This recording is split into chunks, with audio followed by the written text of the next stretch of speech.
Hello everyone. Before we start, make sure to like and subscribe to the channel and leave a comment with where you re from and what time you re-watching. That way, YouTube will keep showing you stories just like this one. Now, let's begin. I was 22 when this happened, still a senior at Ohio State driving back home to Cincinnati for the weekend. It was early October, one of those nights when the rain doesn't just fall. It punishes you, hammering the windshield like it's got a personal grudge. I'd left campus too late, got caught in the storm halfway through, and now the road felt like the loneliest place in Ohio. Just me, my battered Honda, and the occasional freight truck tearing past in the opposite lane, their headlights slicing through the dark like brief, angry ghosts. I wasn't in any rush. A podcast played low. A half-empty bag of beef jerky sat on the passenger seat, and my thermos of coffee was already drained. I was tired but wired, my eyes gritty, my hands restless on the wheel. All I wanted was to push through the last hour of the drive. That's when I first saw him around 11:30 p.m., maybe later. He was standing just off the shoulder beneath one of those weathered green highway signs whose letters had faded to the color of old moss. At first, I thought he was just a trick of the rain and headlights. Maybe a fence post, maybe a tree stump. But as I got closer, he resolved into a man clutching a duffel bag. One arm raised, not quite waving, not quite shielding his face from the rain. Something about the way he stood, utterly still in that violent downpour, made me ease off the gas. I don't usually stop for hitchhikers. I've always told myself it's not worth the risk. But that night, I don't know, something in me shifted. Maybe it was pity. Maybe it was the raw edge the storm had carved into my nerves. Maybe I just didn't want to be alone. I rolled down the passenger side window. Rain blew in sideways. "You okay out here?" I called. He looked mid-60s, face lined and weathered like old leather, gray hair plastered to his forehead. His flannel shirt clung to him like a second skin. He didn't smile, didn't say much, just nodded and murmured in a flat voice. "Car broke down, couple miles back. Headed to a motel off exit 212. Got a name?" I asked. "Ray," he said. "Just Ray." There was a strange hesitation before he got in, like he was making sure I was real. Then he opened the door, tossed in the dripping duffel, and slid into the seat. He didn't even shiver. The smell that came with him was odd. Not just rain and damp clothes, but something deeper: wet pine, faint smoke, and that dry, musty scent of an attic sealed for decades. The next 20 minutes were silent. Ray didn't ask where I was headed, didn't thank me, didn't move much at all. His hands rested neatly in his lap, his eyes fixed on the black smear of the road ahead. Every time lightning lit the sky, I glanced over. He never reacted, never blinked. Just sat there like he was waiting for something I couldn't see. I tried small talk where his car was, if he'd called anyone, but his answers were clipped and vague. "It's back there. Don't have a phone, Dad, just need a place to sleep." The way he said it, mechanical, almost rehearsed, scraped against something in me. Still, I told myself he was just cold, shaken, maybe embarrassed. When I pulled into the Edgeway Motel, a sad little strip of flickering neon with maybe 5 cars in the lot, he unbuckled without a word, grabbed his bag, and walked toward the office. No thank you, no glance back. I was about to leave when I noticed something on the floor by the passenger seat, a wallet. Dark brown leather, cracked at the edges, one corner still wet from the rain. He must have dropped it. Relieved to have a reason to go back, I parked again and carried it into the lobby. The air reeked of bleach and cigarettes. A tarnished bell sat on the desk dot when I tapped it. A tired woman in her 50s appeared, looking like she'd been holding this place together by sheer willpower. "I just dropped off a guy named Ray," I said, holding up the wallet. "Think he forgot this?"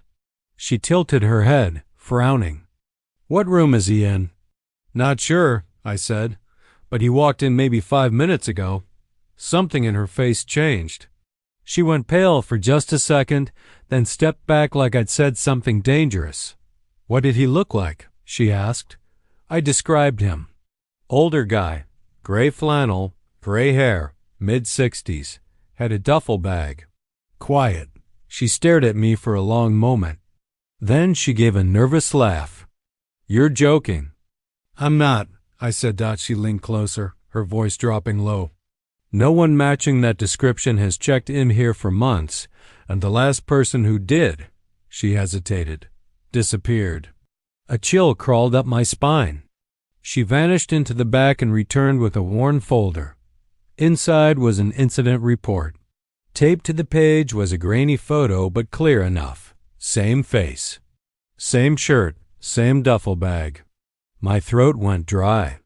"No," I said, shaking my head. "That's not possible. I just dropped him off. He was in my car 20 minutes ago." But she only kept shaking her head. "That man vanished 3 months ago. His car was found abandoned off the highway. No sign of him. Police searched the woods, dragged the river. Nothing. I fumbled for proof the wallet. I set it on the counter. That's when it got worse. The ID inside was old. So old the laminate had yellowed. Issued in the late 80s. The photo was Ray, but younger. Same eyes. Same rigid stare. Suddenly, I didn't want to hold it anymore. It didn't feel found, it felt left. She sealed it in a plastic bag and said, "I'll call the sheriff in the morning." Back in my car, the air felt heavier. The passenger seat was still damp. I sat there watching the motel door, waiting for him to step out. He never did. Driving away felt wrong. Like leaving a conversation unfinished. My rearview mirror became a trap. I kept glancing back, half expecting to see him sitting silently in the back seat. The highway felt distorted. Familiar, but stretched. For those 20 minutes, it felt like I'd stepped into a story that wasn't mine. That Ray, whatever he was, had borrowed my presence just long enough to get wherever he needed to go. And then vanished. A few days later, I called the motel again. The clerk remembered me. She said the sheriff had the wallet, but the ID inside wasn't in the system. No record. No name. No address. It was as if Ray had never officially existed. It's been almost 2 years now. I still think about him, especially on long empty drives when rain taps against the windshield the same way it did that night. I never saw Ray again. But sometimes, when I pass an old motel or spot someone standing alone by the highway, I wonder, was he a ghost? Or just someone who slipped through a crack in the world the rest of us can't see? I don't know. But I've never picked up another hitchhiker since. Story number 2. I'm Mark, 34 now. But this happened when I was 29. My wife Olivia and I had just left Idaho after visiting her sister, driving back to Colorado. We chose the Wyoming route, leaving later on 10:30 p.m. because the roads would be empty. For a while it was calm, just us, our golden retriever Daisy, and the rhythm of a marriage untouched by fear. If you had asked me then, the scariest thing in my life was taxes. Close to midnight, near a little town called Rollins, the emptiness of Wyoming pressed in. No lights, only cracked asphalt stretching into blackness with the occasional flash of animal eyes in the brush. About 40 minutes past the last gas station, headlights appeared in the rear view. At first, it seemed normal rare, but not impossible. Then the shape came clear, a black pickup closing fast. The truck stayed close, so near it felt like it wanted to climb into our trunk. I tapped my brakes lightly, a signal that I saw him, but he didn't react. Instead, his high beams blasted on, drowning us in white glare. Olivia shielded her eyes, twisting in her seat, and asked what his problem was. I muttered, "Road rage," and tried to stay calm. I pulled onto the shoulder to let him pass, but he didn't. He slowed with us, stuck to the same spot, the same blinding lights. I waved him forward, nothing. Frustration tightened my jaw, and I pulled back onto the road, pushing the speedometer higher. 60, 70, 80. But every increase I made, he matched, locked onto us like a shadow. The next exit appeared like salvation, a 2-lane road heading east. I took it, hoping he'd keep straight. He didn't. His headlights followed without pause, sweeping right after us. Olivia's voice was flat when she whispered, "He's following us." Cold dread sank into me as I realized she was right.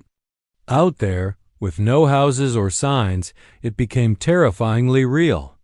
I tried calling 911, but my phone had no service. Olivia checked hers, also dead. That's when the headlights behind us suddenly vanished.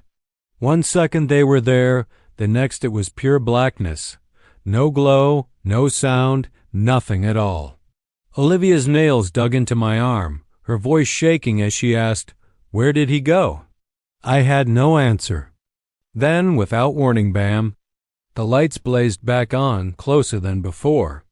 I floored it and swerved hard onto a dirt road I didn't recognize. Dust and gravel exploded in our wake, Daisy barking wildly. I didn't care where the road went, only that it took us away. The truck followed, matching every turn as if it already knew my moves. We tore across ranch land, past rusted fences and tall dry grass slashing the car's sides. A break in the barbed wire opened ahead, so I cranked the wheel and went for it. The car jolted violently, Olivia screaming, Daisy scrambling to stay upright. My heart sank when I looked back. The truck had followed straight through, dust boiling up behind it. Bones littered the field cattle skulls reflecting in our headlights like hollow eyes. A rusted windmill creaked in the distance, its blades spinning unevenly, mocking our panic. A sagging barn appeared out of the dark, leaning like it was ready to collapse. I slid behind it, killed the engine, and cut the lights. Olivia clutched Daisy tight, whispering frantic prayers. The silence pressed in, thick as a wall. I cracked the window, no engine, no movement, nothing but wind. I told Olivia I'd look. She clung to my sleeve, begging me not to, but I slipped out anyway. Cold air hit me like ice as I crept along the barn's edge. Slowly, I peeked around the corner. The truck sat about 50 yards away, headlights dead, engine off. But in the bed of the truck glowed a faint red ember low to the ground, like the tip of a cigarette. It wasn't the driver's seat, it was in the back. Someone or something was sitting cross-legged, watching. The stillness made my skin crawl. It felt less human, more like bait. I backed away slowly, every step dragging, my breath shallow. Sliding back into the car, I whispered, "He's just sitting there." Olivia's lips trembled as she asked, "What does that mean?" I had no answer.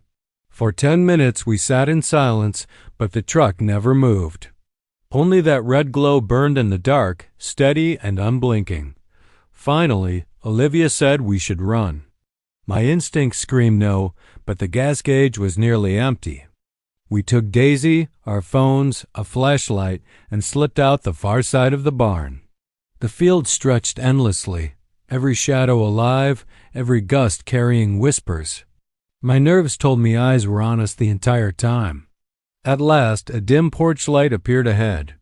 We ran toward it, finding an old farmhouse where an older couple answered, shocked but kind. They let us in, and I called the sheriff from their landline. Explaining it sounded insane, but he agreed to check. 40 minutes later he returned, said there was nothing. No truck. No tracks, no broken fence. To this day, I don't know who or what was behind that wheel. Maybe a cruel prank. Maybe something far worse. But I've never driven through Wyoming at night again. Olivia still wakes from nightmares, whispering about the red glow. And sometimes, I swear I hear tires crunching outside my house, slow and steady, as if it's still out there waiting. Story number 3, I was 32 when it happened.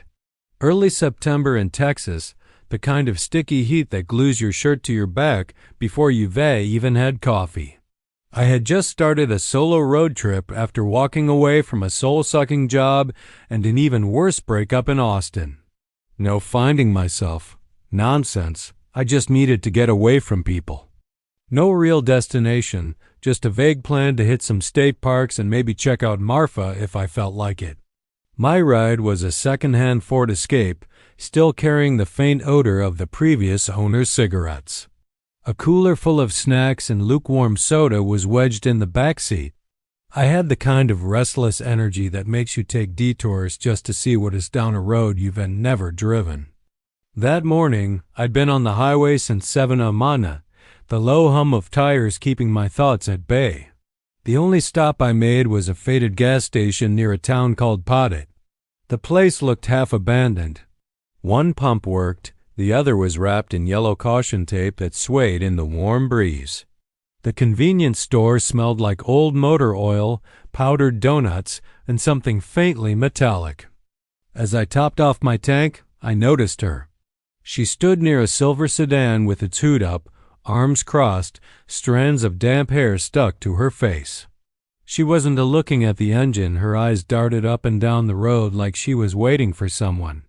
She wore a dark green hoodie despite the heat, her fingers twitching like she couldn't stand still. I told myself to mind my business, I don't pick up strangers. But when I stepped inside, she followed. I was paying for a bottle of water when her voice cut in, soft but sudden. "You heading west?" My gut whispered lie, but I nodded. She said her name was Rachel. Offered me $20 for a ride off Route 90. I told her to keep it. She barely spoke once we hit the road. Just clutched a battered tote like it was all she had left. Every time a pickup passed, she flinched and checked the rear window. After 30 minutes of silence, I finally asked, "Is someone after you?" She didn't answer right away. When she did, her voice cracked. "If a man named Curtis shows up, don't tell him you saw me." My stomach sank. I told her she was safe with me. I had no idea how wrong I was. That night, around 10 p.m., we stopped at a diner called Gertie's Metal Roof. Faded Coca-Cola signs, 3 cars outside. It felt quiet, safe. Inside smelled like fried food and burnt coffee. A waitress with dyed red hair sat us near the window. Rachel ordered fries she didn't touch. I made small talk, but her eyes kept flicking to the door, shoulders tensed like a live wire. When I went to the bathroom, I wasn't gone 5 minutes. When I came back, she was gone. Her tote was still in the booth. Through the window, I spotted her at a payphone. 10 feet away, a broad man in a denim jacket loomed over her. Even from behind, his presence screamed menace. I stepped outside, forcing calm. "Everything okay?" The man turned. Cold eyes. "Just talking to my wife," he said. Rachel's gaze snapped to mine, one sharp shake of her head. I gripped her tote. "She's with me," I said.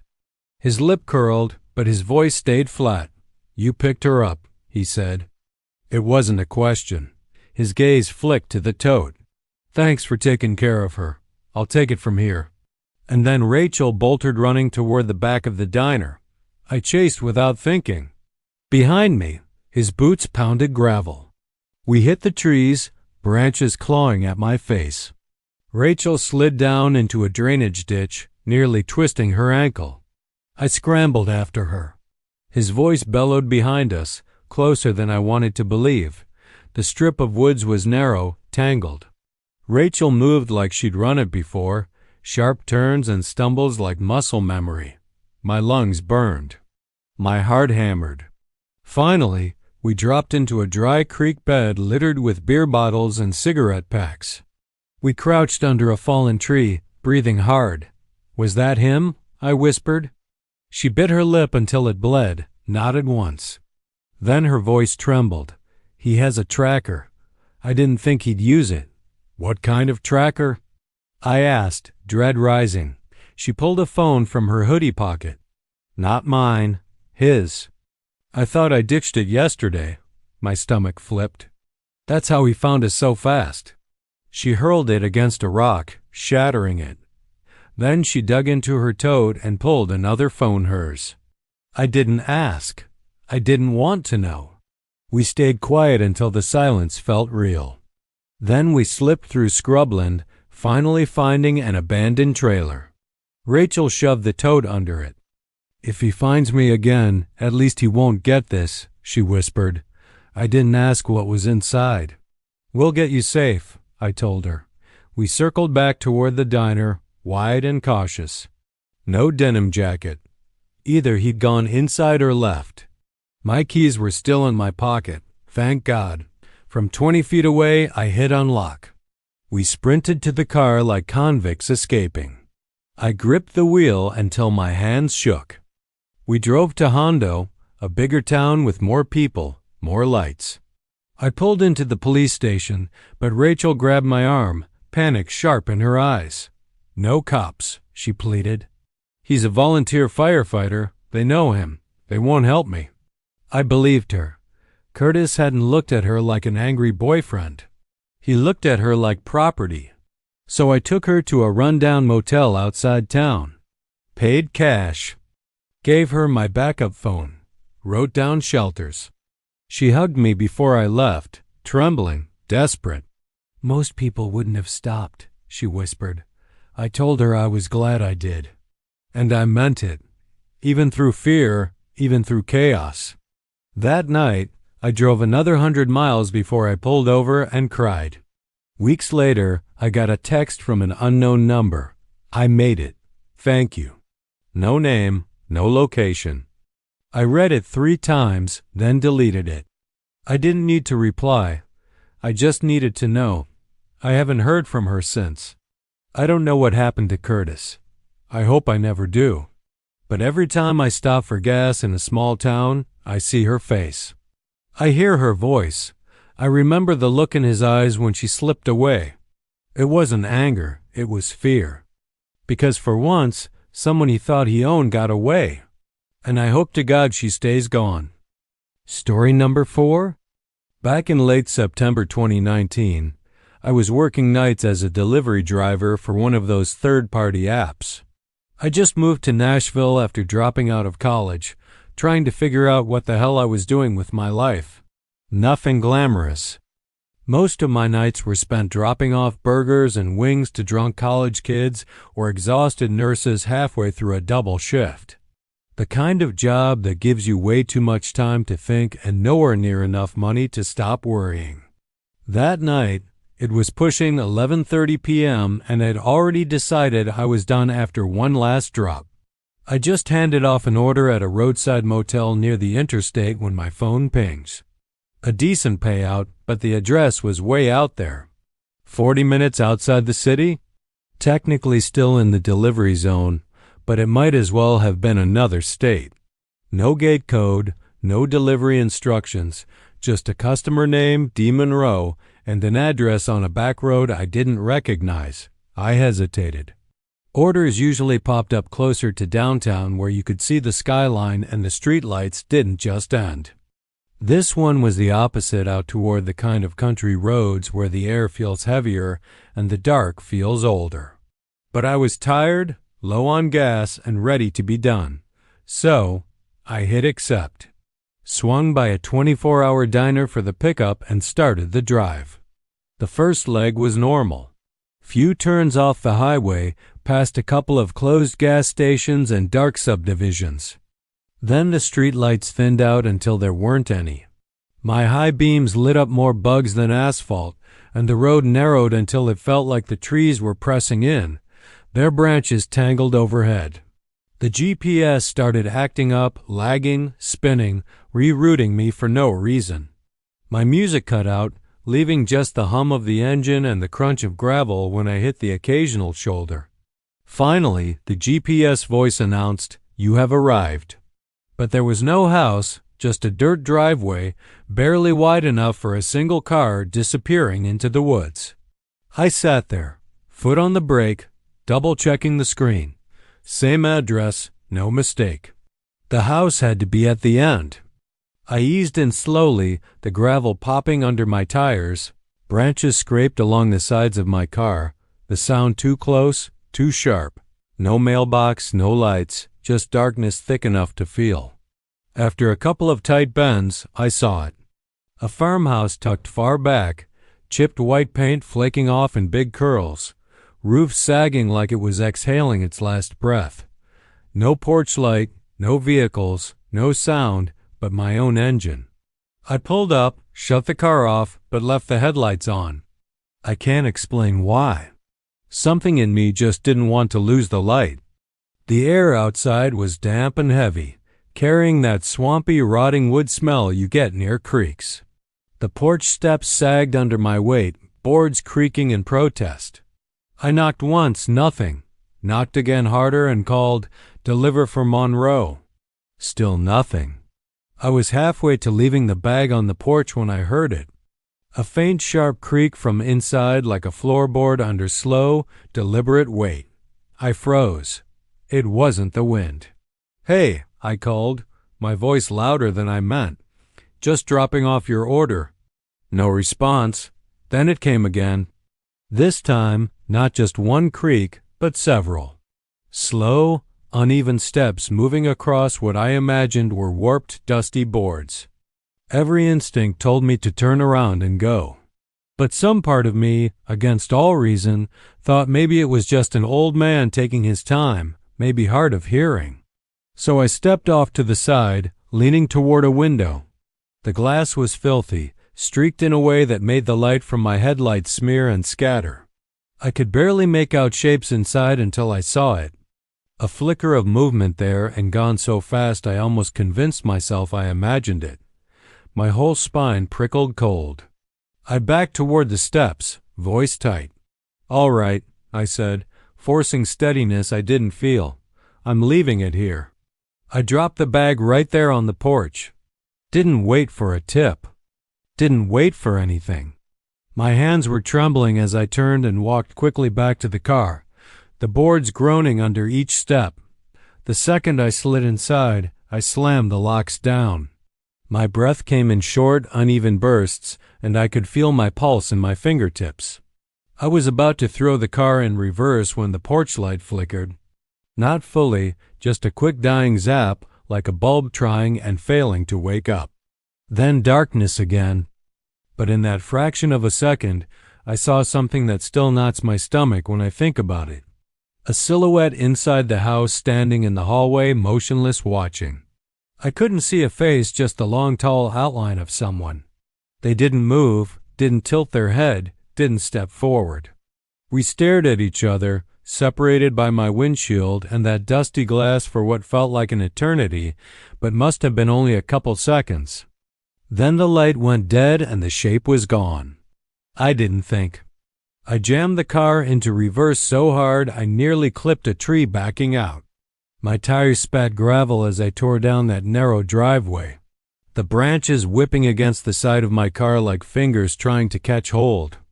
The whole drive back was a blur. My hands clamped so tightly on the wheel they ached. My eyes flicking to the rear-view mirror every few seconds, convinced something might be following. When the first streetlights of the city came back into view, it felt like surfacing from underwater.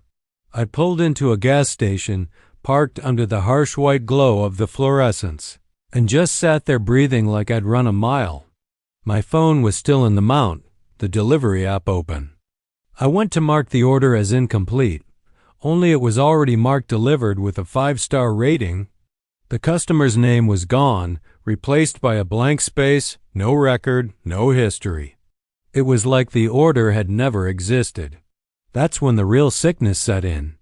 Not fear, not adrenaline, but the creeping realization that whatever I'd walked into didn't want to be remembered. I didn't sleep that night. Couldn't. Every time I closed my eyes, I saw that figure in the hallway standing perfectly still, as if it knew I'd be back. I didn't tell my roommate. I didn't tell my mom when she called the next morning. I tried to rationalize it. Maybe the place was abandoned and some squatter had been trying to scare me off. But deep down, that explanation felt paper thin. The next day, against my usual instincts, I called the non-emergency line for the county sheriff's office. I didn't give them my full name, just said I was a delivery driver and had a strange experience at a farmhouse near Halcombe Road. The dispatcher paused, then asked me to confirm the exact address. When I did, her tone shifted, calm, but with a weight behind it.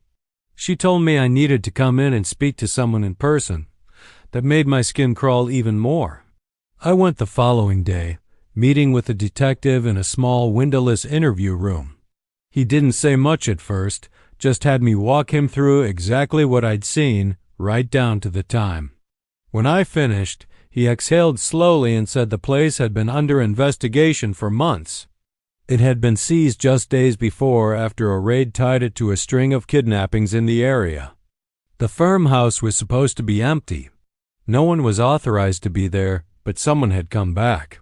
They'd found food wrappers, fresh footprints, and a broken back window. I'd probably shown up right as whoever it was had returned. Whether it was one of the original suspects or someone else involved, no one could say. Then the detective's tone shifted again. "It's like someone lured you there," and he said. When he asked to see the delivery record, I told him it had vanished. He had one of their tech guys check my app history, but there was nothing. No pings, no route log, no GPS trace, like the night never happened. He said he believed me, but his eyes said he didn't know what to make of it. Before I left, he told me flat out that I was lucky, that I'd probably arrived before something worse could happen. I walked out of that station with the cold, hollow feeling that I'd brushed against something I was never meant to see. It's been years, but I still think about that night. I quit delivery driving soon after. Can't bring myself to drive down dark country roads anymore. If I see a flicker of light in a window out there, I feel that same knot in my stomach. Sometimes I wonder what would have happened if I'd knocked one more time, or if I'd waited on that porch just a little longer. I never got answers. I'm not sure I want them, but I know this much. Something was in that house, and it was expecting me. Story number 5. I've been driving a tow truck for close to 13 years now, mostly along the empty rural stretches of Arizona. Out there, the highways run straight for miles with nothing but dry brush and rust-colored dirt on either side. On some nights, you can go an hour without passing another set of headlights. I've always preferred the late shiftless traffic, fewer angry commuters flipping me off. Just me, the open road, and the occasional stranded motorist who thought they could push it without gas. That night, I was working my usual hours. 42, newly divorced, trying to keep myself too busy to think about the empty house waiting for me. You get used to the rhythm of the desert, the way it hums in silence so still you can hear your own pulse in your ears. A little past 11, dispatch radioed in. A woman had broken down off Highway 86, about 15 miles west of 3 Points. She was alone, engine dead, phone almost out of juice. The worst place to be stranded. Spotty service, no lights, nothing but black desert and coyotes howling somewhere unseen. By the time I spotted her hazard lights blinking faintly, I'd already passed 2 jackrabbits and a fox darting out of my beams. Her car, a silver Honda Civic, sat crooked on the shoulder, hazards pulsing like a heartbeat.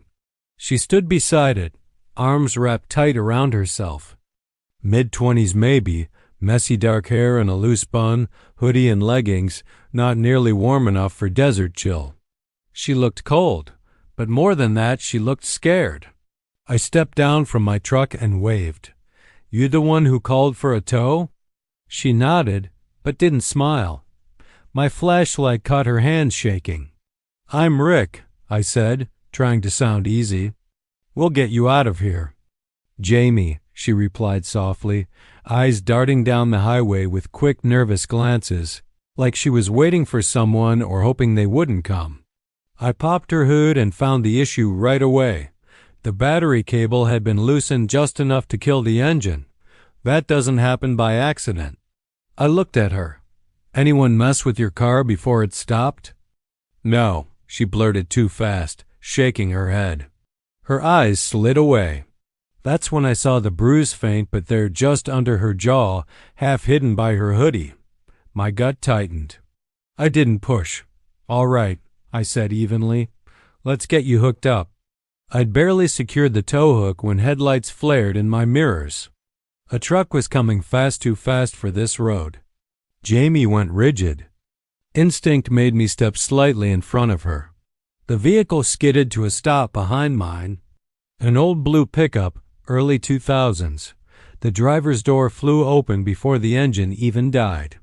A tall, wiry man stepped out, shaved head, big restless hands that flexed as he walked. Jamie. His voice was sharp, slicing the night. "What the hell is going on?" She took a step back, almost behind me. That told me everything. "You know this guy?" I asked. A pause. "He's my boyfriend," she muttered flatly, like reading from a script. No warmth, no conviction. He stepped closer. "She doesn't need a tow. We got it handled. I'll fix it." His stare was the kind you give a bug before you crush it. I kept my voice steady. "Car's not drivable. Already started hooking it up." His jaw ticked. Guys like him hate being contradicted, especially in front of their target. The desert wind whispered across the asphalt, raising the hair on my arms. Then he gave me a smile that wasn't a smile, just teeth. "Why don't you unhook it?" he said smoothly, and let her decide. I turned to Jamie. "Do you want to go with him?" Her pupils were wide, glassy, her stare fixed on him like he was holding a gun, though his hands were empty. She couldn't answer, but I had my answer. "I think she's safer with me," I said, turning my back and walking to finish the hookup. That's when he moved fast. His hand darted into his jacket. I didn't wait to see what for. I hit him hard with my shoulder, shoving him into the Civic. Metal groaned. He stumbled but stayed upright, fury in his eyes. "Get in the truck now," I yelled. Jamie bolted into my cab without hesitation. He was already reaching again as I slammed my door. Locks clicked. My pulse hammered in my ears. He pounded on the hood, shouting words I didn't need to hear. I threw the truck in gear and peeled onto the highway, the Civic clattering behind us. In the mirror, I saw him chasing for a few strides before the dark swallowed him whole. We didn't speak, just breath shaky, uneven. My eyes flicked to the mirror, half expecting headlights. Nothing. Jamie stared out the passenger window, arms locked around her ribs, hands trembling. I handed her a water. "You okay?" She nodded, whispered, "Thank you." The weight in her voice told me what it cost to say it. 10 minutes later, she began talking, halting, like walking barefoot on glass. His name was Trent. They dated a few months. When she ended it, he didn't. He followed her, called nonstop, showed up in places he shouldn't. Her parents told her to ignore him.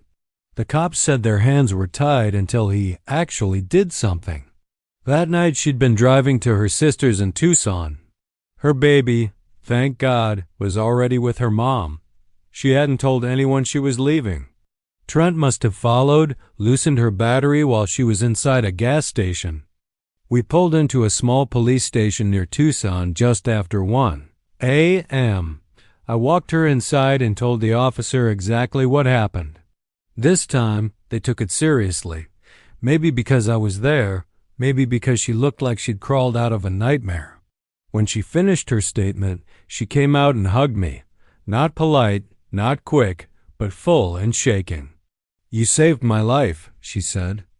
Maybe she was right. Driving back alone, the Civic still hitched behind me. My hand stayed steady, but my mind replayed that moment, his hand in his jacket, the look in her eyes, wondering how close it had come to ending differently. That night, I learned towing isn't always about busted engines or flat tires. Sometimes you roll up on someone's worst nightmare. And if you're paying attention, you get the chance to stop it before it becomes a headline. Story number 6. I was 28 when it happened. At the time, I was working remotely for a publishing company and decided to take a solo road trip from Arizona to Denver to visit a friend. I just crawled out of a bad breakup, and the idea of the open road felt like the kind of therapy I didn't know I needed. I mapped a route through Colorado's scenic mountain highways, roads I'd only seen in travel blogs. winding through pine-covered slopes and jagged rock faces. It was late October, that strange in-between season when autumn's last gold clings stubbornly to the trees, but the wind already bites like winter. I remember that day clearly. It was the first morning I'd ever seen frost on the inside of my windshield. I left my motel around 7 a.m, coffee in hand. Music low, letting the rhythm of the tires and the mountains unwind the knots in my chest. By the time I reached the mountain pass, it was close to 2:00 p.m. The sun was dipping low, spilling honey-colored beams across rocky slopes. The road narrowed there, curling sharply along cliffs with very few safe pull-offs. In the last half hour I'd seen maybe 2 other cars. The drive felt peaceful, but faintly unsettling just me. The wind and the endless drop at the road's edge. Signs warned of falling rocks and urged drivers to use emergency pull-offs only in real trouble. I barely thought about it until I saw the SUV, dark green, hazards blinking, parked at an awkward angle on the gravel shoulder. A man stood beside it, waving both arms like he was flagging down a lifeboat. His face looked desperate, etched with what seemed like genuine distress. I slowed instinctively, torn between city-bred caution, don't stop for strangers, and the rural truth that out here, help might not come for hours. I eased onto the shoulder, a few yards behind his SUV, heart ticking faster with that prickling sense that something wasn't right. I cracked my passenger window just a few inches. He leaned close, breath fogging the glass. "My wife," he said, voice trembling. "She's having some kind of, I don't know, medical thing. She won't talk to me. I don't know what to do." His words spilled in short bursts, his eyes flicking back toward the SUV as if expecting a sound or a scream. "Do you have a phone?" I asked. He shook his head. "Dead? You?" I hesitated, then lied. "No. Even now I can't explain why. Maybe instinct. Maybe some part of me already knew something was off. But I made the mistake anyway, opened the door and stepped out. From that angle, I could see into the SUV more clearly. My gut clenched. It was empty, back seats bare. Passenger seat reclined but untouched. No jacket, no purse, no signs of anyone at all. My mind scrambled to make sense of it. He noticed. His tone changed, not the words, but the energy. He got faster, chattier. "She must have gone out to throw up. Maybe wandered into the trees." He gestured toward the steep slope, thick with pines and jagged boulders. I followed his gesture, and that's when I saw it. Movement, slow, deliberate. About 20 or 30 feet into the trees, half crouched, someone was rising. Another man, taller, in a dark hoodie and jeans. His face was shadowed, but clear enough. He wasn't looking for anyone. He was looking at me. He began walking forward, not rushing, just steady, unhurried steps, like he didn't need to chase what he already believed he had. My stomach turned cold. Every instinct screamed, "Run," but my legs froze a half-second too long. The man by the SUV stepped closer, his frantic husband act gone, replaced with something colder, expectant, like he was waiting for the right moment. "I think she went that way," he said again, pointing toward the trees. I didn't follow his hand this time. I took a step back toward my car. "You sure you can't call someone?" he asked, his tone sharper now, edged with the knowledge that I'd lied about not having a phone. I'll check," I stammered, my voice thin, my legs moving me slowly backward. I didn't dare turn around. I needed both of them in sight. The man in the trees was closer now, his face clearer between the branches. His mouth hung slightly open. His expression was void, no confusion, no curiosity. Just blank, focused intent. That's when instinct broke through. I spun and bolted from my car. I didn't glance back. Yanking the driver's door open so hard it slammed into my hip, I scrambled inside and hit the lock before I was fully seated. My hands shook as I jammed the keys into the ignition. The man by the SUV shouted something I couldn't hear over the roar of blood in my ears and the cough of the engine turning over. I floored it, tires spitting gravel, swerving back onto the narrow road. For a few seconds, my mirror showed nothing. Then there they were, both men, standing side by side still, just watching me drive away. No chase, no panic, just watching. I didn't slow for over an hour. My knuckles ached from how tightly I gripped the wheel. Every curve, every shadow made me fear I'd see their SUV ahead, waiting. But the road stayed empty. Finally, I reached a small rest stop, just a vending machine, trash bin, and faded map board, and pulled in. My legs wobbled when I stepped out. My phone flickered to a single bar, and I called my friend in Denver. The moment she answered, my voice cracked and the whole story spilled out. I didn't call the cops right away, not because I didn't want to, but because I didn't know what to tell them. Technically, nothing had happened. No one touched me. No one blocked my car. No weapons. But it hadn't been random. I knew what I saw. More than that, I knew what I felt. Deliberate intent. The next morning, I did report it to the sheriff's office. The deputy didn't dismiss me, but his tone carried doubt. "Did you get a plate?" I hadn't. He said they'd checked the area, but it was probably nothing. I left frustrated but also oddly relieved. Because the truth, the part I didn't say out loud, was that if they really wanted to catch me, they could have. They were waiting for hesitation, just a few more seconds. A few more steps. It's been 3 years, and I still think about it every time I see a car with hazards on. I still drive, still take solo trips, but I don't stop anymore. It sounds cold, but I've made peace with it.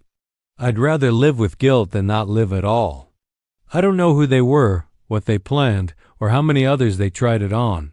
Maybe nothing ever came of it. Maybe I was paranoid. But I know the truth. If I had taken just a few more steps toward that tree line, you wouldn't be reading this right now.